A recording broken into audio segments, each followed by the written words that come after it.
Welcome, everyone.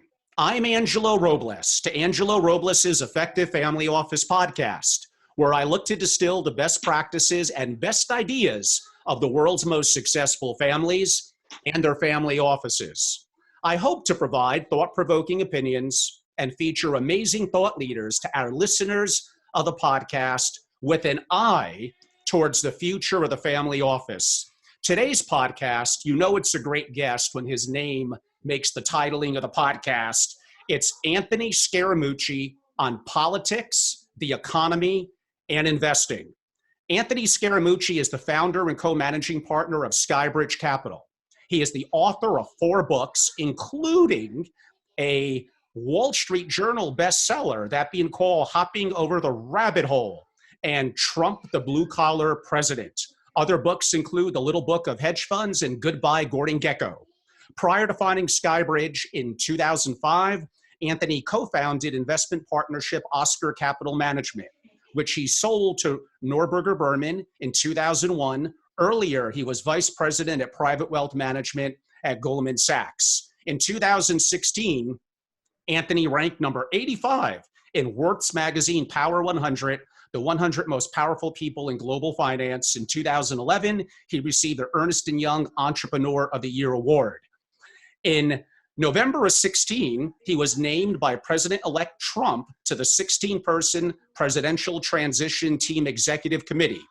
In June of 2017, he was named the Chief Strategy Officer of EXIM Bank. He served as the White House Communications Director for a period in July of 2017. Anthony, welcome to the show. It's great to be here. You didn't mention I got fired. That was being very nice, but of course everybody knows I got fired. And, we're going to get to miracle. What a miracle that was. Thank God I got fired. But anyway, otherwise I'd be eating chewable Clorox tablets right now if I didn't get fired, right? Could you imagine that? You know, I knew that was probably coming. So we're probably both going to wear a little bit of our opinions and things on our sleeve. And it's really great to have a great back and forth dialogue. I actually hate interviews when it's like too kissy. Everyone always agrees with each other. And since you did bring some of that up, Anthony, and we have a lot to discuss, why don't we jump right into it? What does President Trump need to do to be reelected? Is it based on the economy and getting a vaccine? Well, I mean, the vaccine I don't think is necessarily in his control. I'm sure that they're throwing a ton of money at it. I read yesterday there's like 90 different enterprises, public and private, trying to develop a vaccine. Johnson & Johnson, from what I can tell, seems the most promising. But I don't think that's going to be the litmus test. The litmus test for him will be the packages of stimulus that have been put together when we're able to leave our homes and start to reconfigure, rebuild the economy.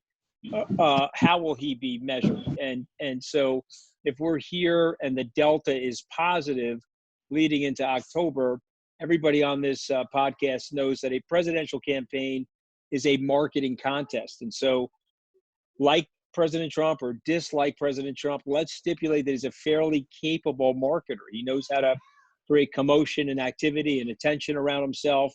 And he'll try to position this as the virus wasn't his fault. The pandemic ensuing from it wasn't his fault. He had a great economy coming into 2020. And you don't want to switch jockeys right now when you need to rebuild the economy. So going against him would be the fact that there's real fervor on the political side on the Democrats. Just pointing out to everybody, Super Tuesday 3, you had over 500,000 registered Democratic voters that showed up in Michigan, more than 2016. So that tells you the fervor there. But 3 things the president could do, one of which he definitely won't do: stop these afternoon press conferences. They are not helping him. They're scaring people. And he's losing popular opinion related to what he is saying about the virus. So stop that. Number 2, figure out a way to get out there and cheerlead the U.S. economy and to try to help businesses large and small rebuild. And then the third thing is he's going to have to define Vice President Biden and he's going to have to make the bet that the American people don't want to return to the establishment. Right now, being objective, straining out all my political biases, even though we're in a pandemic and no incumbent president has won the presidency with a recession in the election year, no, not one. And I'm talking about going all the way back to 1920. I still think it's even money for President Trump. So you said a lot of things there. To use an overused term, let's unpack some of it. Normally, incumbents have a tremendous advantage. The economy, we could argue about some of the underlying fundamentals prior to COVID-19, but on the surface looked amazing. And there was a tremendous groundswell of people that really took to, let's call it, President Trump and his message and draining the swamp, which we're going to get to. Really, if he's able to prop up the economy by stimulus packages and hopeful for vaccine. And yes, I agree. The government, all world leaders are putting tremendous pressure on entrepreneurs, pharmaceuticals to come up with something, and waiting 5 or 10 years or 12 months to 18 months appears to be too long. I would think that he's in the driver's seat. But let me bring up one point that I brought up that you brought up, and that relates to the stimulus. Now, I understand we can't have people go hungry, and there could be devastation in the country if things really go wrong. That being said, the stimulus package, in theory, goes against some principles of libertarians and Republicans because it really adds to the debt of this country. This is not going to be the only one, 2.2 trillion plus the 400 to 500 billion. There's going to be lots more. We're going to be put in a deficit that it looks like there's going to be no way to get out of. But because it's an election year, it props up the economy. He probably has to do it, but this is not going to be to the long-term benefit of the country. What do you think? Well, I would take issue with a little bit of that, Angelo, because let's stipulate that we're at war. And Bill Gates has said we're at war. President Trump has said we're at war. And so you're at war with an invisible pathogen. And every time the United States has gone to war, you have increased your deficit spending to about 20 to 25% of the overall budget. In 1941 into 42, it got to 20. It got to 25 and 43, and then it started coming down to 20 and 45. So if you told me on a $22 trillion economy, he got the budget deficit up to $4 trillion, the CBO said today it would be $3.7 trillion. I don't really think that that's too monumental. If you can get the economy back growing, I agree with you on the economic data in the fourth quarter of 2019 and the beginning part of the first quarter of 2020. We had an amazingly robust economy. Not to feather in my investment fund here, but I think it's worth mentioning. We got clocked in March of 2020, primarily because of our economic predictions, and primarily because of what we saw was a steadily growing economy and a steadily going increase in disposable income and all those good things that would help the structured credit markets. We run a primarily structured credit fund of funds, and a pandemic where you're shutting down the economy and it strikes fear in the structured credit world. It makes people think of forbearance and delinquency. So we definitely got this wrong. But what I would say to you is it's a little bit, I hear you saying he's in the driver's seat, but I sort of feel like he's lost the driver's seat. I feel like they're racing for the car right now. He's got Joe Biden going up against him.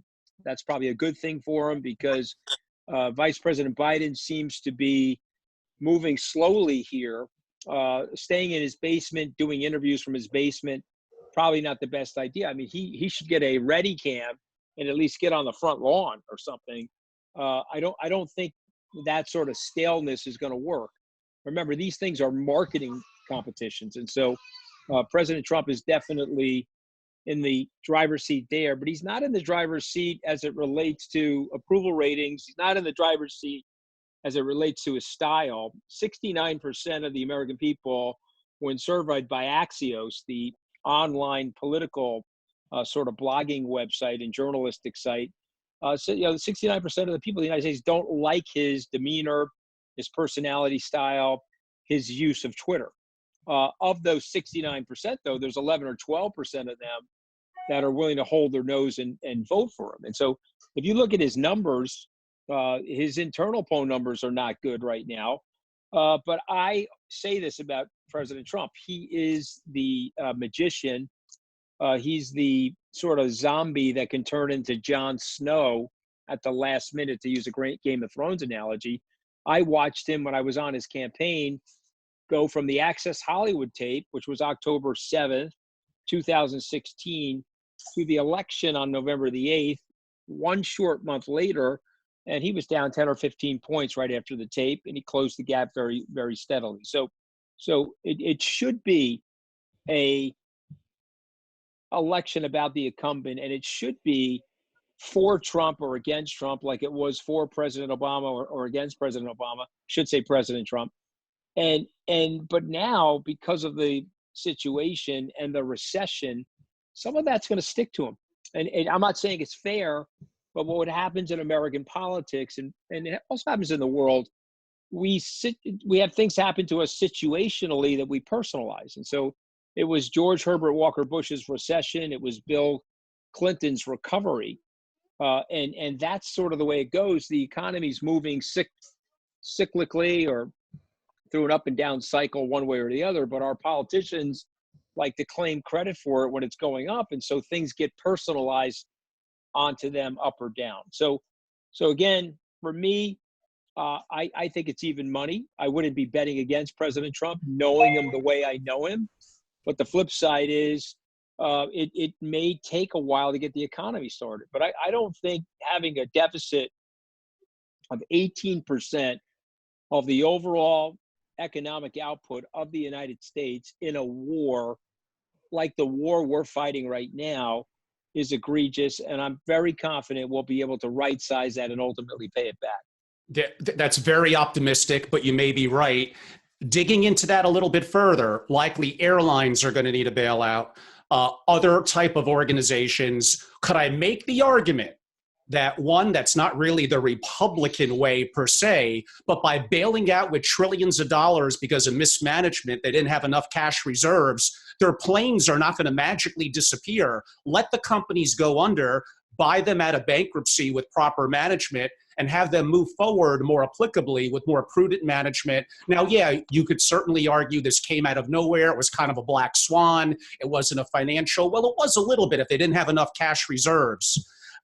I'm just concerned about bailing everything out is going to put us in an impossible position. No, well, listen, I would encourage everybody on this call to read the book Firefighters. It was written by Dr. Bernanke and Tim Geithner and Hank Paulson, my old boss at Goldman Sachs, in 2018. It was the 10th anniversary of the global financial crisis. And it was sort of a manual of what they did to put out the fire and what they're doing, what they would recommend if, God forbid, we ever got into a situation like this. I know Secretary Mnuchin has talked to Secretary Paulson, and I think Hank's message to people is go faster, go bigger. In the last crisis, the unfortunate thing that happened was we had bankers, and bankers were, the politicians wanted to punish the bankers for greed and poor decision making, and so they let Lehman Brothers go. And so I'm just going to use that as an example, and I'm going to connect it to the airlines for a second. Sure. And what Dr. Bernanke said in the book, okay, libertarian values, let's let Lehman Brothers go. They had bad actions there. They were upside down on their balance sheet, and let's let them go. And so they let them go.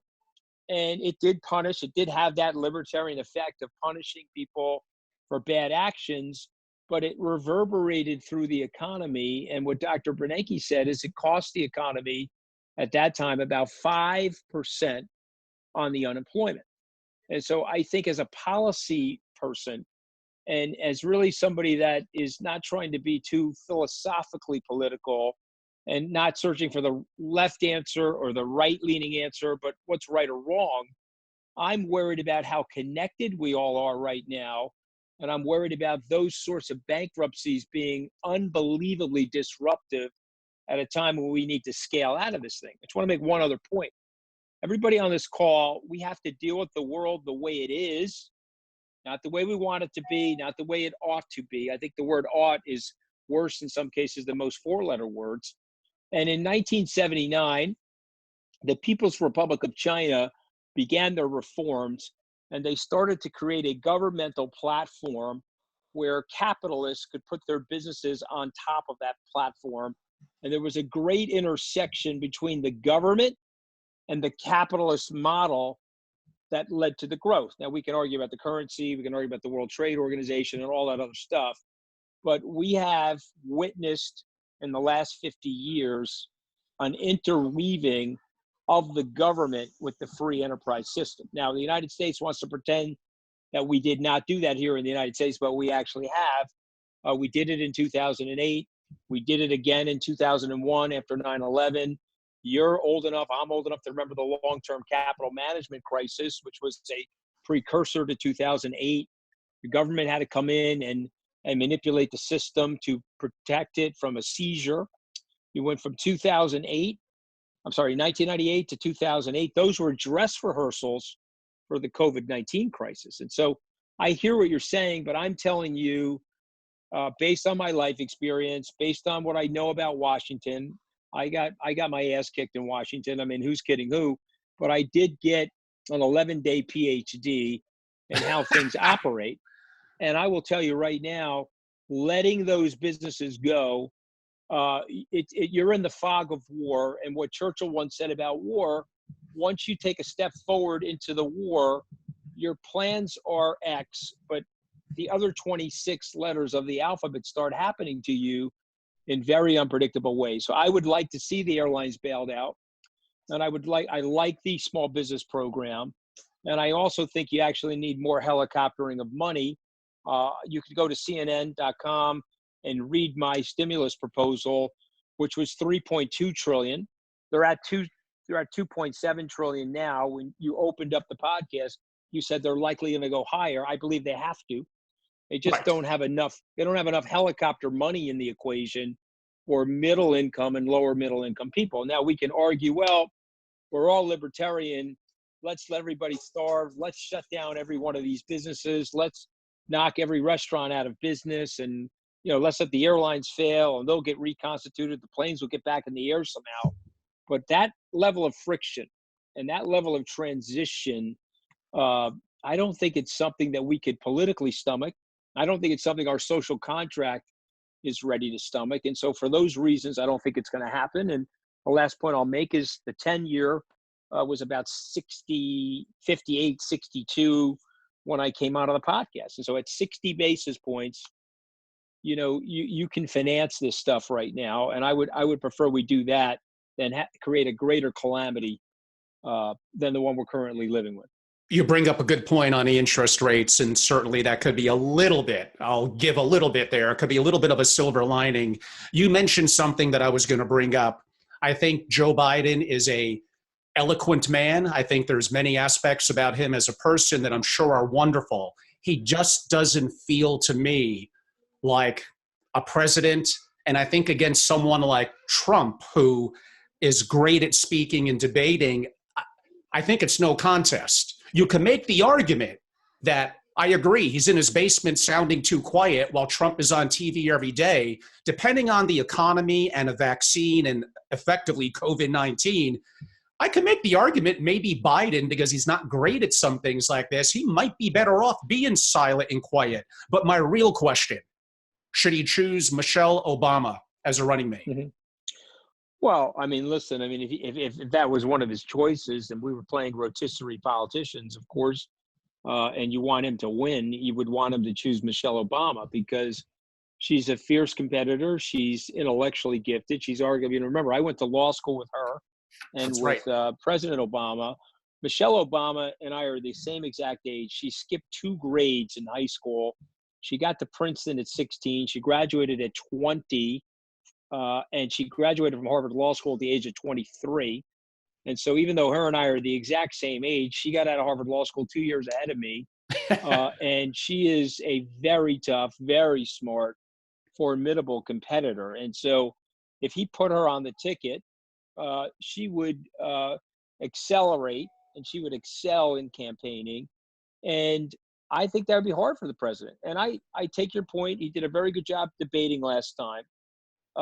There's something different about him now. There's a brittleness that's happened to the president. There's a, I used to think it wasn't a thin skin. I thought it was just a combativeness. But you can see the stuff is wearing on him in a way that is making him a little bit more brittle. And so somebody like Michelle Obama in there, fresh face, with her level of mental and verbal acuity, I think that would be very, very tough stuff. So listen, you've got Vice President Biden. He's losing a step, it looks like. I mean, I don't want to say anything negative about him. It's not about ageism. It's just an observation. Right. The president, his bellicosity of rhetoric has been offensive to many. Some of you may or may not know this. I had a disagreement over him going after the squad, the 4 congresswomen. I was on Bill Maher's show. I was defending him on the economy. It came up that the 4 congresswomen, the president said, go back to the countries that you came from originally came from. Bill asked me about that. I'm an Italian American. My grandmother was told that. That's a racist, nativist trope in the United States for the last 150 years. When my grandmother got here, she couldn't work in Brooklyn. They said, Nina, no Italians need apply. If they're Irish, people of Irish ancestry here, they know that that also meant no Irish need apply. And, listen, it's an offensive thing to say. I said, geez, I wish he wouldn't say something like that. That's all I said. You go look at the tape. The very next day, he's attacking me. Of course, I'm an Italian from New York, so I hit him back. And then he goes after my wife. So I don't know. You could be the most ardent Trump supporter on planet Earth, but that is ridiculous. I mean, I find that to be the lowest form of class in the universe. And I'm not Ted Cruz. Angelo, do I look like Ted Cruz? Because I'm not Ted Cruz, okay? So I will punch him until he goes through the ropes. So you can like him, but I'm telling you, he has alienated so many people. And he's put so many people in a position of passion and fervor that want to see him gone and want to see him as a one-term president, that don't underestimate that as a factor in the coming up election. Well, I mean, talking a little bit about that, and you also hinted at this earlier, the election in 2016, he won by a fair amount of electoral votes. But if you dig deeper, states that really mean everything, Wisconsin, Michigan, Pennsylvania, Ohio, I think he won all of them or 3 of the 4, but they were razor close. And they usually skew to being a little bit more on the Democratic side, which would lead me to believe the potential of Biden to at least have a fighting chance. And certainly the economy and COVID probably gives him that. But I think without someone like a Michelle Obama, I think it's going to be really, really hard. I'll throw another curveball at you, although I'm not the first one to bring this up. Do you think there's going to be pressure from the powers that be in the Democratic Party that feel Biden can't beat Trump to have someone like Governor Cuomo step up and step in? Well, listen, I mean, people are going to talk about that. I see that as a 0% chance of happening. The establishment players in the Democratic Party are more tied to and anchored to the sacred process of the primary system and the nominating process. And I don't think they're going to have this Deus ex machina drop in after all of that has expired.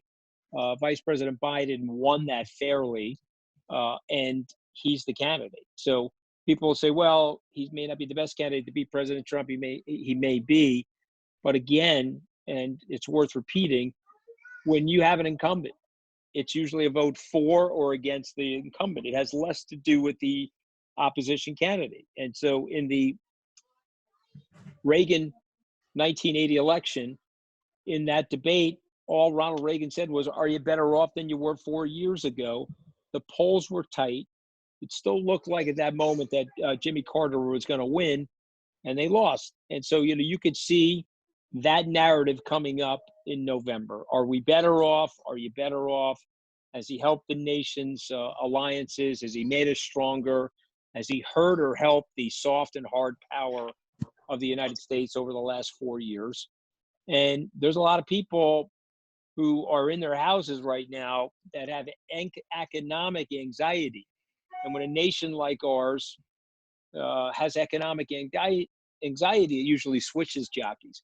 Flip side is you've got a pandemic and you've got a pathogen that created this mess, and it's not the typical supply demand imbalance of a typical recession. So these are all tough questions. I obviously don't know the answers to them, but I would be willing to bet the ranch that Joe Biden is now the nominee, unless something, God forbid, physically or from a health point of view happens to him. Uh, we're in a politically charged time, and I realize the president likely contributes to that, especially now during COVID-19. I've normally have not been big on watching the cable news shows, but because I'm quarantined like all of us, I'm forcing myself and trying to give equal to CNBC, to MSNBC, and to Fox. Admittingly, I lean towards libertarian views, which probably means a little more aligned to Fox. I get it. Although I tend to be liberal, like most libertarians on social issues. I realize it might have been like this heading into the 2016 election with Fox. I get it. But MSNBC and CNBC, it just seems like it's not real news per se. They're just out there to kind of make the president look bad, to needle him during the daily, which he probably shouldn't be doing. I agree with you with that in terms of the news conferences. It's an election year, and they're pushing their political agenda for their candidate to win. It's just how I feel. What do you think? Well, listen, I think it's on both sides. I think that Fox is coming at the news and it's screeching in from the right, and particularly the evening shows where the pundits are. And I think from CNN and CNBC, not CNBC, but CNN and MSNBC, Yes, it's screeching in from the left. And so what I would say that I'm upset about is we're in a situation now, depending on where we get our news, we're going to argue about the facts. Years ago, we had the facts in place, and then we had a ideological debate or a political philosophical debate about the facts. I saw a great cartoon in the New Yorker, Angelo, that really does describe a lot of this. It was an anchor man, and he said, we now heard from the Democratic weatherman. Let's hear from the Republican weatherman. And the point being is that we're distorting the facts now on both sides. And I don't like it. And I think it's also made it dangerous from the pandemic's point of view. There's been hysteria on some of those channels. And then there's been, hey, this is nothing more than the flu, and it's just a hoax on another channel. And I don't like either one of those, to be honest. But it's all based on ratings. The minute Fox News has lost its advertisers, we could debate as to why it has lost the quality of its advertisers. They don't care because they're getting $2 a sub in terms of the carriage charge. CNN has a 67-cent carriage charge, so they have to get advertisers, high quality advertisers. Excuse me. If Fox had a situation where they lost that carriage charge, they're going to change their ideological point of view. Moreover, if you could prove to the CNN suits, if you will, that they're going to make more money going in a different direction, my guess is they will do that. And so it's not the loss leading news of our youth that was handled by Walter Cronkite or eventually Dan Rather and Tom Brokaw and Peter Jennings. And people said, okay, you know what? This is a public service. These news bureaus around the world, they're going to lose money, but let's play it straight up the middle. We're just not doing that anymore. Now, you were effectively a lifelong Democrat. You made the decision to back Trump, to support him, and then worked in, of course, the cabinet. I have to interrupt you because, so what happens is when you go into politics and they start distorting your Wikipedia page, and then they start demonizing you, and they start saying things about you that are frankly not true. I've been a lifelong Republican. I've never been registered in any other party but the Republican Party. In 2000, I wrote a check to Secretary Clinton. I was at Oscar Capital Management, my prior firm. One of my biggest clients was raising money for her. I was very politically agnostic at the time, lifelong Republican, wrote her a check. And so it was like a $2,000 check or a $1,000 check. And so when I started working for Trump, it was, I'm a political opportunist and I'm actually a Democrat, but I switched gears because I was trying to grab power with President Trump. It just wasn't factually true. But I am very much so in the middle. I'm probably where a lot of people on Wall Street are, and I'll tell you exactly where it is. I'm fiscally, I would say it this way because I don't like using the word conservative or liberal. I would say that I'm socially inclusive and fiscally responsible. And I'll tell you why I say that, because if I tell you that I'm a fiscal conservative, we've spent billions and billions of dollars on that word conservative to turn 50% of the country off to the word. If I tell you that I'm socially liberal, well, that word liberal, we've also done the same thing too. So we just have to watch our language. But I've always been a Republican. My dad, who was in a union, anybody that's grown up here on Long Island who had a parent in the union, and I wrote about this in the Blue Collar President, the unions in Nassau County were controlled by the Republican Party. It was very, different, if you will, than the rest of the country. Most of the unions were controlled by the Democratic Party, but the unions in Nassau County were controlled by the Republicans. And so my dad was a Republican. I got a chance to meet Ronald Reagan when I was the high school president of Schreiber High School, the public school out here in Port Washington, because of my dad's union boss leader. So, but anyway, I didn't mean to interrupt you, but I just want to say that I've always been a Republican. I did support Hillary Clinton with a couple $1,000 check, and Barack Obama, who I did go to law school with at the time. I was very politically agnostic.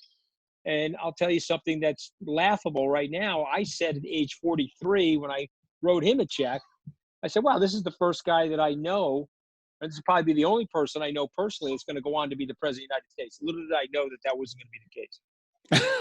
And anyway, actually, I didn't mean to interrupt, but I just wanted to explain it because it's not accurate on my Wikipedia page or a lot of the nonsense that's out there. there was a charm, I'm thinking of then, candidate President Trump relative to, I'm a businessman, I get deals done. There's too much quote unquote politics, drain the swamp. That was kind of the phrase. And it was appealing because there's a perception government's too big, it's onerous, it has its way of doing things, it's very, very slow. There's no question that to some degree he helped to change that dynamic. Do you think he's become a little bit part of that swamp? And what was the draw for you to be so active in terms of being in support? Was it that perspective of changing the status quo? Well, listen, I was with Jeb Bush. He came out of the race at that time. Then candidate Trump, we'll call him that because he wasn't president yet. He reached out to me, asked me for help. I was a loyal Republican. I said, you know what, I'm going to go help him. At that time, it wasn't clear if he was going to win or not. It was definitely clear he was going to win the nomination after South Carolina. But then when I got on the campaign with him, I saw something that I think has to be solved for in America. And we haven't solved it yet, but hopefully I pray every day that we will. And I'll make an admission, everybody on this podcast. I grew up in a blue collar family. I went to Tufts and Harvard, went to Goldman Sachs. I built a couple of hedge fund businesses and have had some level of financial success and have lived a good part of the American dream. But I left behind a group of blue collar people who over that 35-year period of time that I just described didn't do as well. And I'll just go over the facts with you. I was in an aspirational working class family, but 35 years later, if a person, a man or a woman, had my dad's job, same local union, the wages are down about 26.5%. And so that person's family goes from aspirational working class to desperational. And so when I was with President Trump, like him or dislike him, I was in areas of the country that had experienced that blight and had experienced that economic feeling of desperation and crisis. And so I was drawn to him because it was part of my life story, part of my life narrative. I was like, okay, we have to fix this for America. There's policies that we can put in place. There's good opportunities. Like you, I believe not in equal outcomes. I don't even think that's even possible the way human beings are, but a good, sound government should try to create a platform of equal opportunity. And so unfortunately, we haven't done that. And so what's ended up happening is Republican politicians got hooked into their special interests and sort of corporate tax breaks and things like that. And the Democrats went in the way of social progression and started debating who should be using which bathrooms and so forth. And they left this very big space where blue collar families, which were traditionally hooked into the Democratic Party, felt left out. So that drew me to President Trump. If I'm being brutally honest and just being objective and analytical, in the 3 years, the policies that he's put in place have not dramatically helped those people. The lower 5 or 10% of the economic strata prior to the COVID-19 situation was experiencing some wage growth. I would attribute that to the immigration policies. They cut immigration at the border by about 85%, illegal immigration, I should say. And that took the slack out of the labor market and caused the rise in wages for the lower 10% of the wage earners. So that was effective. He's grown the economy. You did add a couple of $1 trillion to the debt. We could debate whether that was the right thing to do or not.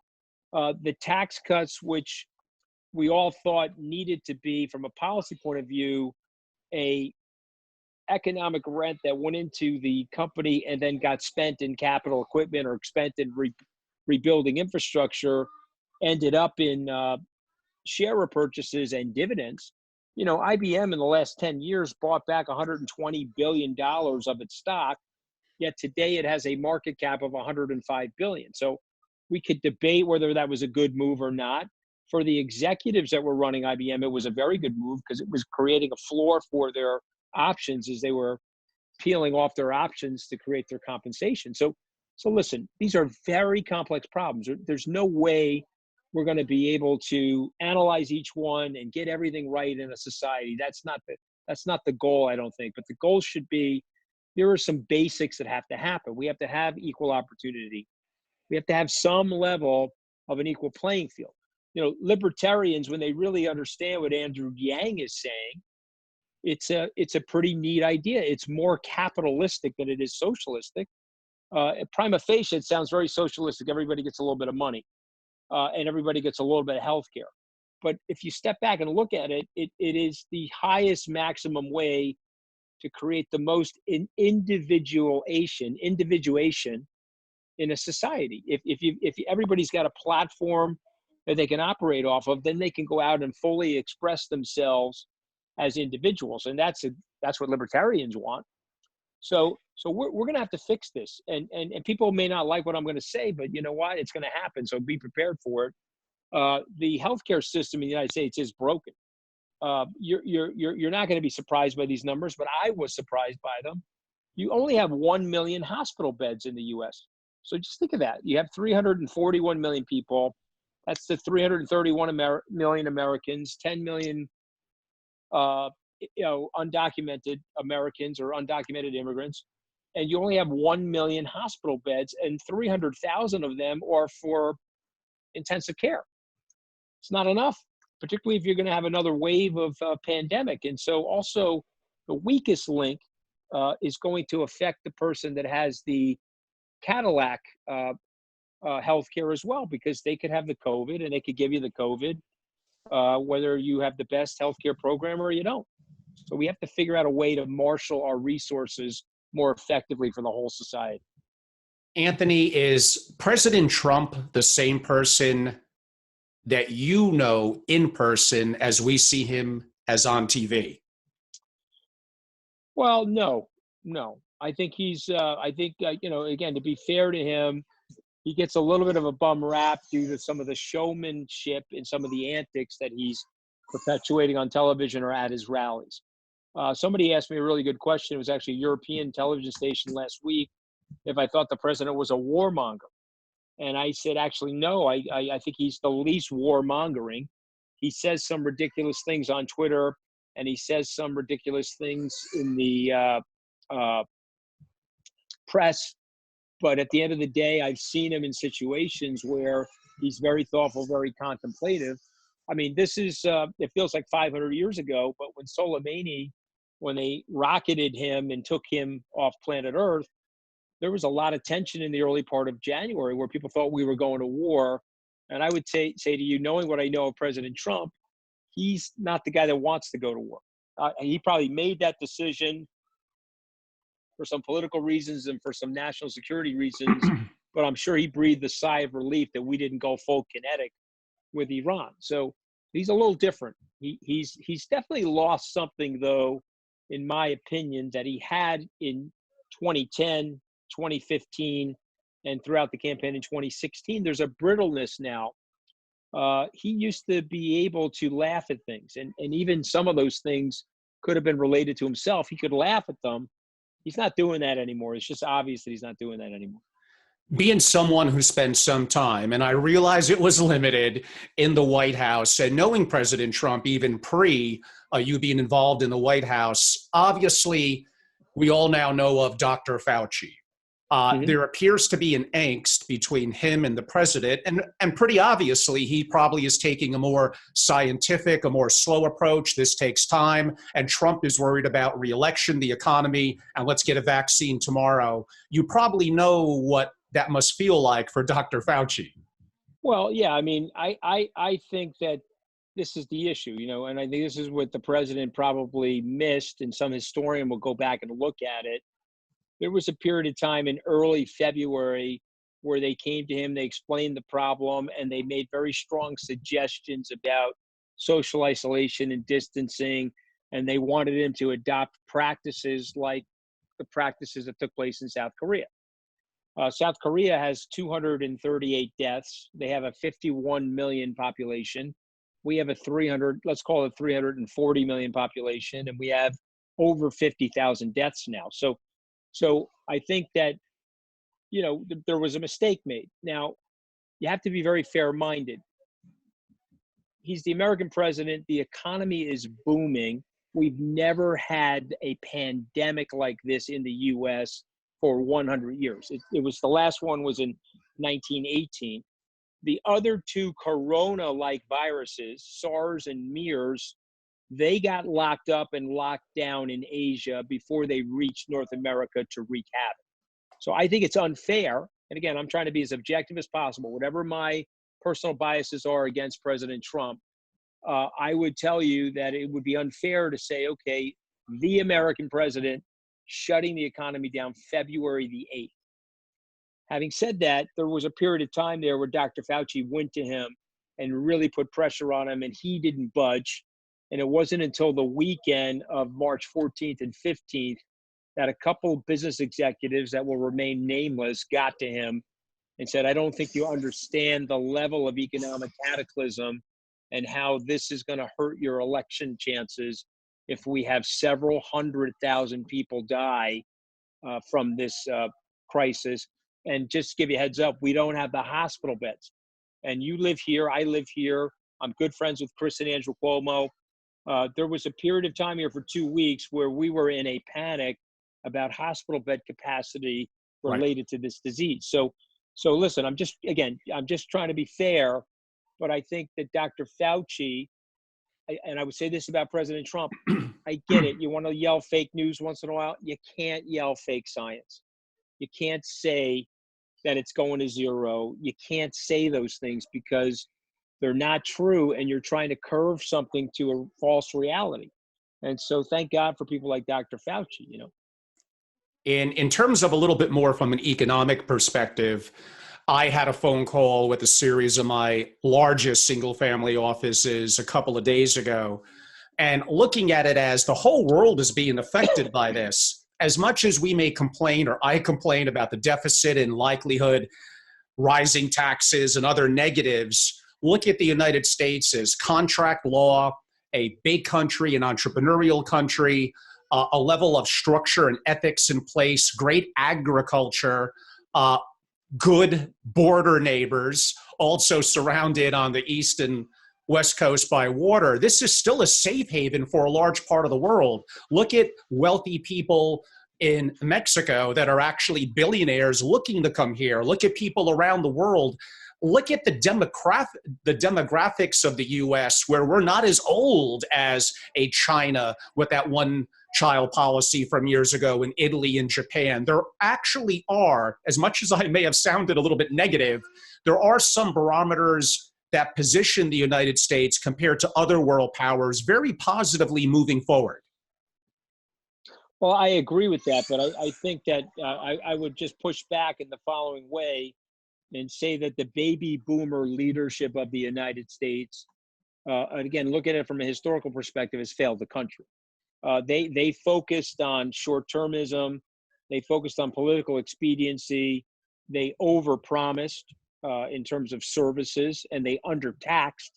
In other words, if you're a libertarian, you'd have to accept this: a deficit spend is unfunded tax liability. So, you're basically, you're switching from one generation to the next. That's all you're doing. You have the obligation.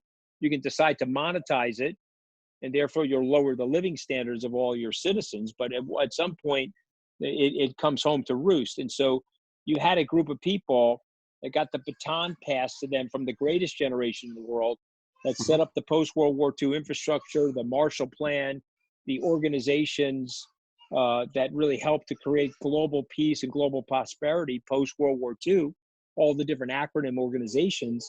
And so it was incumbent upon the baby boomer political class to think in 10, 15, or 20-year increments about things like infrastructure and education and jobs training and things like that, but they didn't do any of that. And so in the 2008 crisis, there was no real elemental programs. I just want everybody to think about the GI Bill for a second, okay? When they put it in place, they thought 100,000 people would use it. 3 million people ended up using it. And you had Italian kids and Irish kids and blue-collar kids for the first time in their family's lineage were going to college off of the GI Bill. The externalities of that quote-unquote intellectual capital infrastructure spend was in the trillions of dollars for the United States. And so we're not doing that anymore. So now the 2008 crisis comes. There's a very simple thing to do. Let's lower rates. That's the physical gravity of financial assets. The assets will trade higher. That's great. It'll hopefully lift the economy. And it did sort of that, but middle class wages and lower middle class wages never went up. And so by it's great irony, but the lack of congressional policy led to the rise of populism and led to the rise of nationalism, because you have all this angst in the society now between the haves and the have-nots, because none of these things have ever been fixed. So yes, it's an amazing country. I love this country in a way that I couldn't fully describe. My life couldn't have happened anywhere else. And it's got everything you said: the rule of law, the bodies of water, great natural resources, an integrated society, a 50-state free trading bloc, a single currency. It's got all of these great systems and institutions. But like every system, every institution, your car, your home, your body, it needs some refurbishing from time to time. And I think one of the dangers right now is that a very large group of the American population has lost trust and faith in those institutions and those political leaders. So we have to re-engineer that. We have to get the people and say, hey, here's the great promise of America, but this is what we need to do, and we need to delay some gratification here. And I know you got overpromised that, but we're going to under-deliver it because we've got to deliver this. And in 5, 10, or 15 years, with a little bit of delayed gratification, you're going to have a much fairer society with less angst. And until we make those choices, you're going to be in this tussle and this tribal conflict that's going on like it is right now in America. There's obviously a lot of outsourcing and manufacturing that has occurred really for the whole world based in China. I would think that the COVID-19, the challenge to supply chains, and President Trump has spoken about this, we do need to bring more manufacturing, more factories, more production of pharmaceuticals and drugs back here to the U.S., if nothing else, perhaps as a national security issue. No, I think we all agree on that. No question. I'm hoping and praying that this will happen. You know what I mean? Now, that doesn't it ignores a little bit. We're not there yet, but Yeah. potentially, obviously, robotics will enhance and play into that and could displace what could be blue collar jobs, as I painted a rosy picture for. Now, we're probably talking 3, 5, 7, 10 years out, but eventually that will come. We don't have time today to get into the future of work and the challenges that that's going to bring from a societal perspective. Anthony, changing directions a little bit. You've interviewed, and I've been there, presidents, world leaders at SALT, and you're masterful. And having worked for Trump, what are you learning about world leaders? Honestly, are they driven by ego? Do they really care? What are more of the successful ones, traits that you see? Well, listen, I've gotten close to a few of these people, and what I would say is, yes, there's a big element of ego and there's a big element of self belief. Certainly, I think you need to do that to have the audacity to run or the audacity to put yourself in those positions. But I think the more successful ones are the ones that have what I would call the pathos or that empathic feeling where they're like, okay, I've got this responsibility. And now what am I going to do with this responsibility? I'll tell you quickly, backstage at SALT with President Clinton, I asked him a question. I said, so you've done a lot since you left the White House 11 years ago. It was 2011.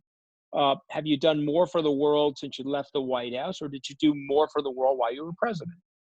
And he said to me, well, Anthony, I've only raised XYZ millions of dollars in my foundation, but as president, I could stroke a pen through an executive order. I had disbursements of $1 billion. If I wanted to drain malaria swamps in Africa and help rebuild parts of East Africa or West Africa, I could do that with a stroke of a pen. And I have to go out now and I have to raise that dollar for dollar, and I'm going to have a way minor impact. I think the point he was making is that, he had that pathos. Again, you may like him or dislike him. Okay. And I think that if you got President Trump aside and you asked him, he would say, wow, a lot of the decisions that I'm making are affecting people's lives. And so the people that are really dialed into that, I think, do better. I think his history remembers them more fondly. And I think that that's directionally where I would go and what I would say about world leaders. Think about what is the best thing to do, not the most politically expedient. And I think that seems to be what makes them popular. Andrew Cuomo, rightly or wrongly, you can like him or dislike him, he's handling the crisis incredibly well. He's talking in a way that's very real. He's delivering a lot of bad news. And people are looking at him and saying, okay, he's a safe pair of hands. He's really trying super hard to manage this crisis with a lot of authenticity and a lot of realism. And so I think that's sort of you know, the thing that I think works, particularly now with the world of social media being what it is. All of the false airs that we can have with each other, they fall by the wayside in social media, and particularly in a pandemic. I'm wearing a blue Elvis Hawaii shirt that I got in Hawaii, which was my last trip before I got quarantined.